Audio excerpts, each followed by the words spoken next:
자, 국어 신사고 교재에 8-1-2에 있는 한국어의 언어 활력이라는 비문학 지문을 같이 한번 읽어보도록 하겠습니다. 오늘날 한류로 알려진 한국의 대중문화를 즐기려고 한국어를 배우는 사람들이 전 세계적으로 증가하고 있다. 이런 거를 이제 현황이라고 하죠. 현재 상황이라고 하는 겁니다. 그렇죠? 이게 한국어를 배우려는 사람이 늘어나고 있어. 이렇게. 비록 한민족은 70년 분단 상태로 지냈지만 대한민국은 경제적, 문화적으로 선진국의 수준에 도달하였고 그에 따라 한국어의 위상도 높아졌다. 이것이 이제 한국의 경제와 문화의 수준이 올라가자 선진국 수준으로 한국어의 위상도 올라가고 있다 이렇게 얘기하는 거죠. 인과적으로 설명하고 있습니다. 그러나 이러한 결과가 하루아침에 이루어진 것은 아니다. 그렇겠죠. 일제강점기에는 우리 민족과 민족어에 대한 말살 정책으로 한글의 사용을 금지당해 문맹률이 약 80%에 이를 정도였다. 그래서 이제 역사를 고찰하고 있습니다. 일제 강점기를 설명하면서 문맹률이 80%였다는 거죠. 그만큼 한국어의 활력이 떨어졌었던 때겠네요. 그러나 청년 학생들과 조선어학회 등이 문명 퇴치 운동을 전개하였고 정부 수립 후 의무 교육의 시행과 국민의 높은 교육열 덕분에 1958년에는 문맹률이 약 4%로 낮아졌다. 여기에서 이제 청년들과 조선 어학회의 노력. 이게 1번이죠. 두 번째는 의무교육의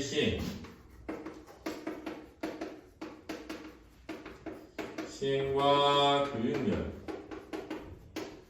2번이죠. 자, 이 두 가지를 겪어서 1958년인데 일제강점기에서 얼마 안 나왔죠. 문맹률이 4%로 급격히 낮아졌네요.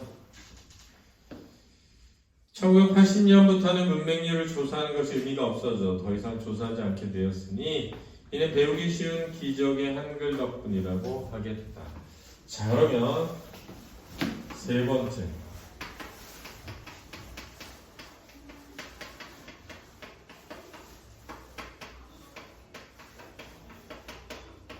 이게 기본 깔려 있다는 겁니다. 그렇죠? 자, 이런 노력이 있었다 해도 한글이 배우기 쉽지 않았다면 이렇게 안 됐을 수 있죠. 그렇죠? 언어학자들은 언어의 발전 정도를 언어 활력이라고 부른다. 자, 언어 활력이란 언어의 발전 정도를 가리키는 말이에요.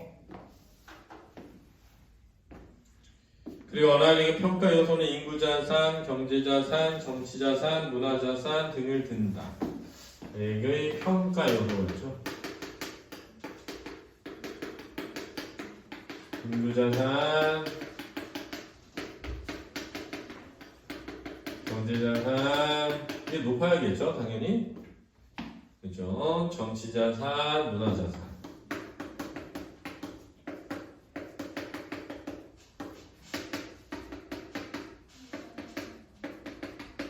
이렇게 4개가 있다는 겁니다.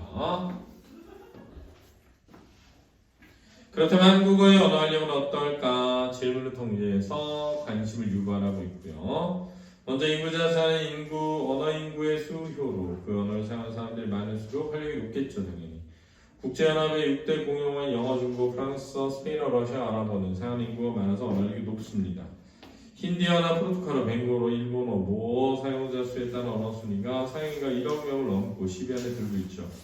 우리는 2016년 기준 약 8,000명으로 12위에 이릅니다. 8천만 명으로.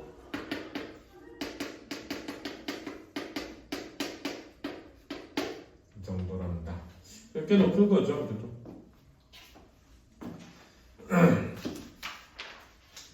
또한 우리나라의 취업, 결혼, 유학 등을 목적으로 차려낸 외국인 수는 2016년 9월 약 204만 명, 외국인과 제1동포를 대상으로 한 한국어 능력시험 누적 응시자 수도 2016년에 160만 명을 넘어서고 있다. 자,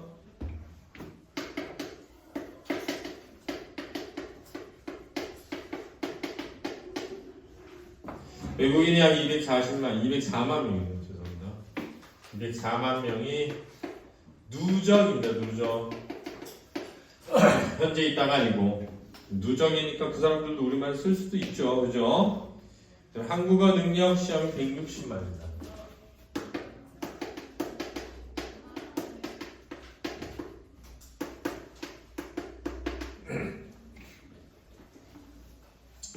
경제자산은 경제 규모와 관련인데 우리나라 비록 천연자원은 부족하지만 높은 교역률로 인해 우수한 인력을 길러냈고 수출을 통해 세계 10대 무역국으로 성장했다.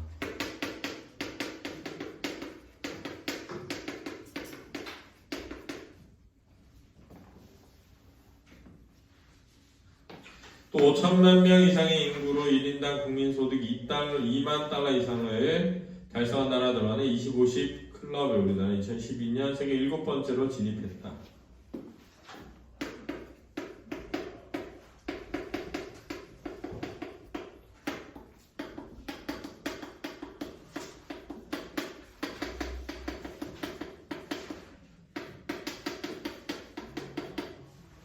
(20, 50) 클럽의 세계 7번째 순서요. 7이라는 건 아닙니다. 그렇죠? 20, 50 클럽에 7번째로 가입됐다. 7이라는 건 아니에요. 조심하세요.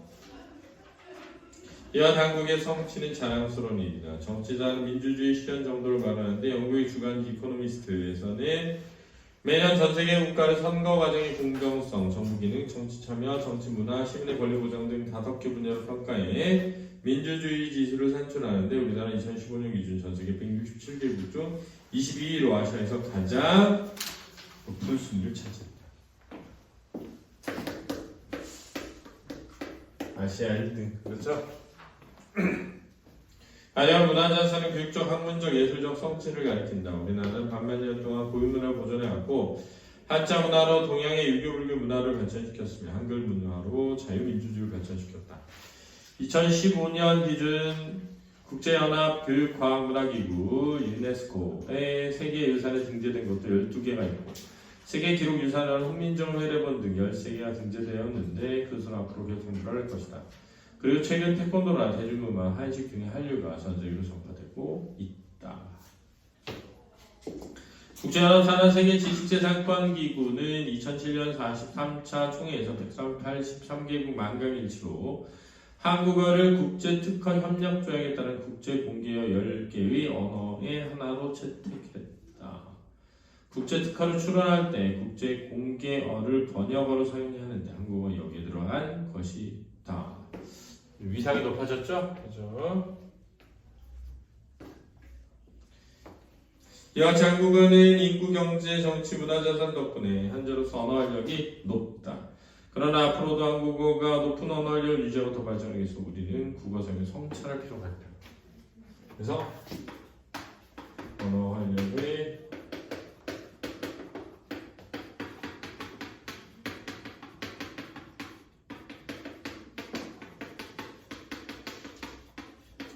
언어 활력은 높은 편인데 그래도 더 잘 되기 위해서는 성찰할 필요가 있어. 이렇게 얘기한 거예요.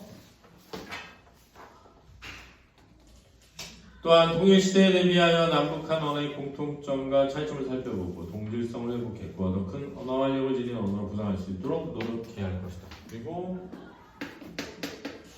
통일시대에 대한 대비도 필요하다. 이렇게 된 거죠. 21세기 한국의 높아지는 국제적 위상에 걸맞게 한국어가 국제로 쓰이는 꿈을 그려본다. 이를 위해 이 기대죠. 기대와 전망, 희망. 이를 위해 한국어를 아름답게 갖고 세계인이 즐겁게 배울 수 있도록 만들 수 있는 우리 세대 그리고 나에 대해서 잊지 말아야 한다. 당부가 되겠습니다. 당부. 맺고 있죠. 이해됐죠? 내용은 어렵지 않아요. 그렇죠? 보시고 한번 좀 풀어보세요.